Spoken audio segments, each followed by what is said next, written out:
Are you going to give your green light for the EU-Canada free trade deal? I clearly said we have to follow the benchmarks that were set by my Parliament, and I told that to the European Commission 1 year ago. It turns out that the Parliament of Wallonia has the same powers as all the other national parliaments in the EU. If we don't sign it, we don't ratify the treaty. It will never come to fruition. I always said I supported a treaty with Canada, a well-developed treaty, but we expect guarantees on social and environmental standards, human rights, consumer protection.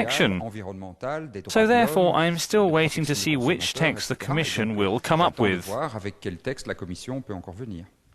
Is that a clear no, or are you ready to negotiate further?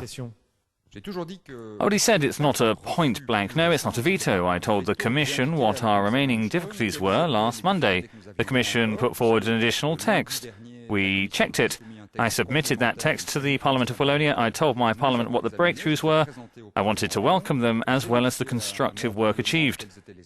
But I did add which shortfalls still remain in terms of protecting our agriculture, in terms of arbitration rules or techniques.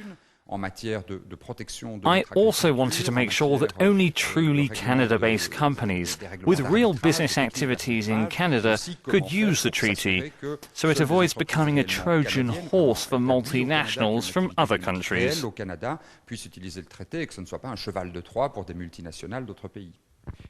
Are you ready to reopen negotiations with Canada? The best would be to reopen negotiations with Canada. I think that Wallonia is not the only one struggling with this agreement. Exemptions start popping up and unravelling the treaty. The wisest solution would be to reopen everything. The minimum would be to be given legally binding guarantees. I don't want to be stuck on a deadline. I think that having a closed schedule or an ultimatum won't make negotiations any easier. I believe that if negotiations are to succeed, partners should not be pressurised in taking a closed deadline which would lead to a no. We should rather keep the game wide open. The timing now depends upon the proposals that will be made. If we quickly receive very constructive proposals, things can move quickly. If not, it will take more time.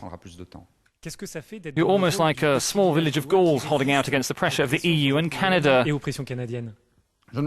I don't feel isolated at all. I've had numerous contacts with my counterparts from other countries which show that our concerns are widely shared. One always has to be the first to come out into the open and make the others happy. It's a traditional game of diplomacy. But I know that the views I defend are shared by other European countries and are widely shared by European civil society.